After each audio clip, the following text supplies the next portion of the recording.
Shalom, Måns Zelmerlöw. Shalom. It's a bit more hot in here than in Sweden, I guess. It is. My God, when we got off the airplane this morning, I couldn't breathe for like 30 seconds. Then now I'm okay. I don't think you managed to do too much by now in Tel Aviv. No, I've just had lunch I actually had lunch outdoors, and it was hot, but it was nice. You know, we don't have that much that kind of temperatures in Sweden. So when we get hot, we want hot. Now, we saw your video right now, and I was there at the Eurovision. You were really surprised that you won. You jumped to the ceiling. Yeah, I did. I had decided that either Russia or Italy was going to win. So I was quite shocked when we passed Russia for the first time, and the whole arena started screaming, "Sweden, Sweden." That must be the most magical moment of my life. How long does it take to learn the whole moves with the VJ behind you and Heroes? No, it took, I think we started in November, and it was a quite detailed performance, so there was a lot of rehearsing, because I had to snap at the exact same point. I had to move my arm at the exact same speed every time, so, but it was definitely worth it at the end. Now, let's talk about the song itself. That became such a major hit. You just open MTV everywhere in the world and you see that. It didn't happen for the last years. What's the secret of this mega hit of yours? I have no idea. I think that it has a message that it appeals to people. We live in a time now that we need a lot more heroes in the world. And also that the performance felt new, it felt modern, and hopefully I had something to do with it as well. And but I think that Eurovision is turning more and more modern and more into a hit factory than it was before. Before it was quite kitsch, and I think Lorraine 3 years ago started something new with like an arty, quite dark performance that also hit the charts. So I'm hoping that Eurovision is just growing bigger and bigger. So of course you are the big winner of the Eurovision, but what were you thinking about the Israeli song? Oh, the Golden Boys. Yeah. I'm a golden boy. I loved it. It was one of my personal favorites, and I actually went to the Israeli party as well in Vienna, and that was such a great time. So yeah, I thought they finished 9th, which was quite good, but I would have put them even higher actually. Speaking about Eurovision, you cannot run away from the core fans of the Eurovision that you had some troubles with. Oh, the gays. What was happening there? No, there was this big thing in Sweden. I've always been a huge friend of the LGBTI community. Always doing the gay galas. I even hosted that once and did the gay pride things and stuff.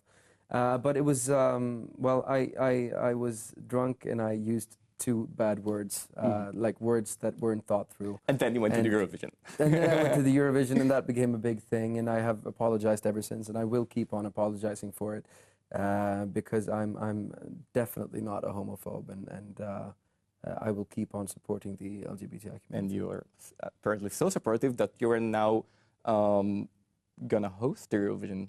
Is it a possibility? I was told you're a nominee for that. Well, there have been talks, not including me, but I've heard rumors that I'm one of the names that they're discussing, and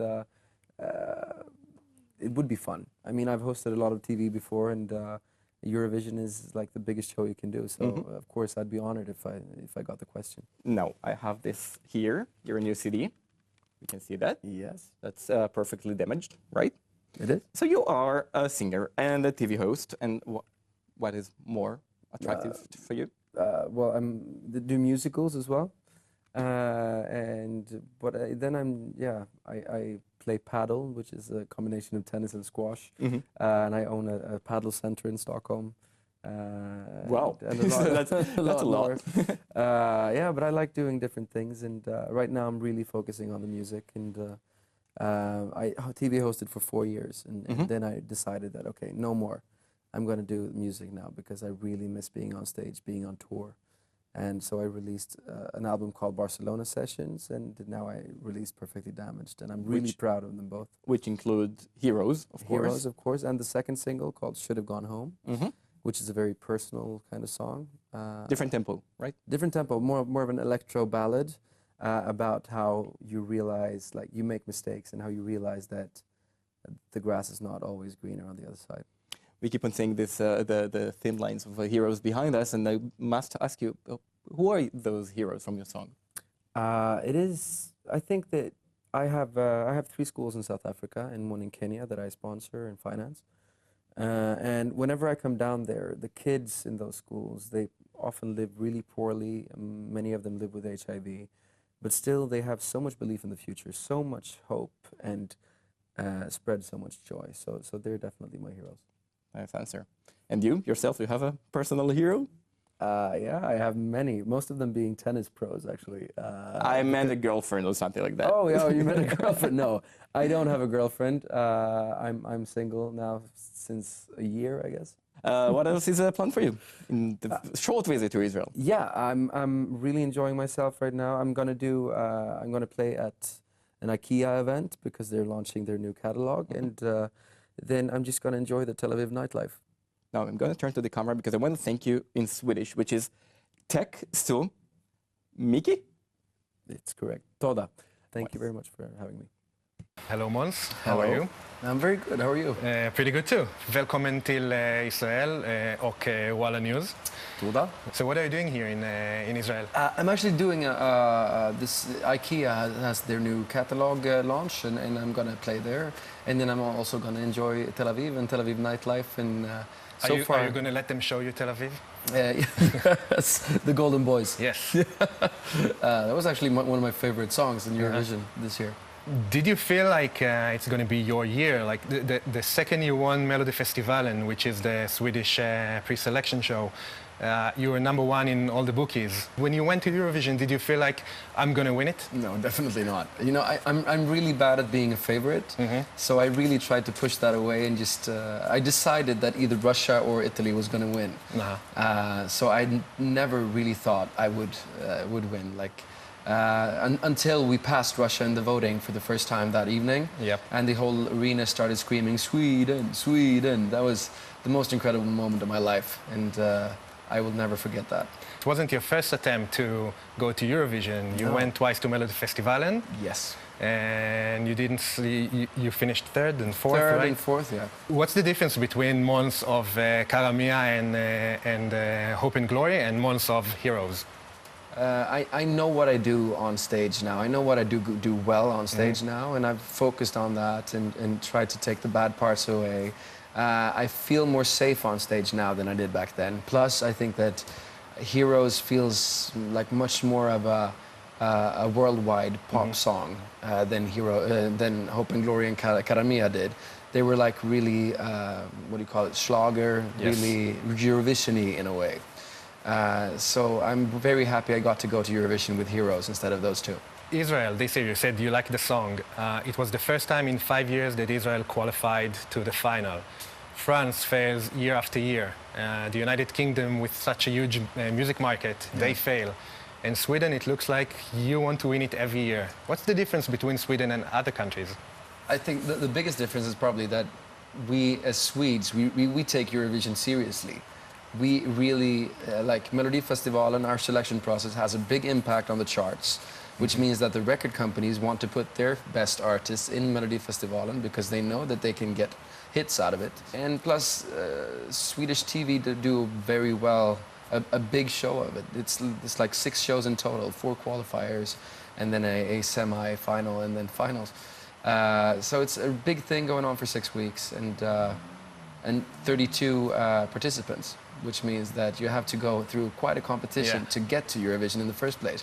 Which means that once you come to Eurovision, you should be able to be one of the 20 in the finals. Tusen tack, Måns. Tusen tack. Before we say goodbye, you're gonna sing Heroes for us. Yes. And have a good time here in Israel. Thank you so much.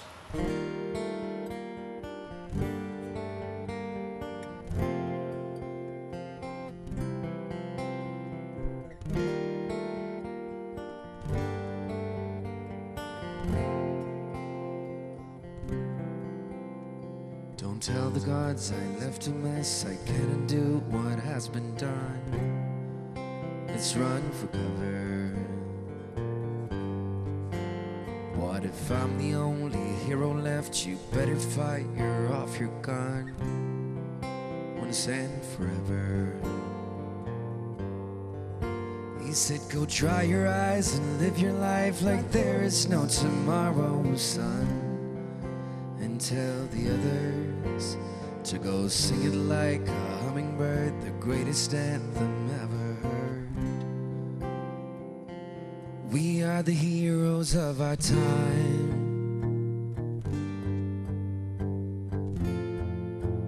But we're dancing with the demons in our minds.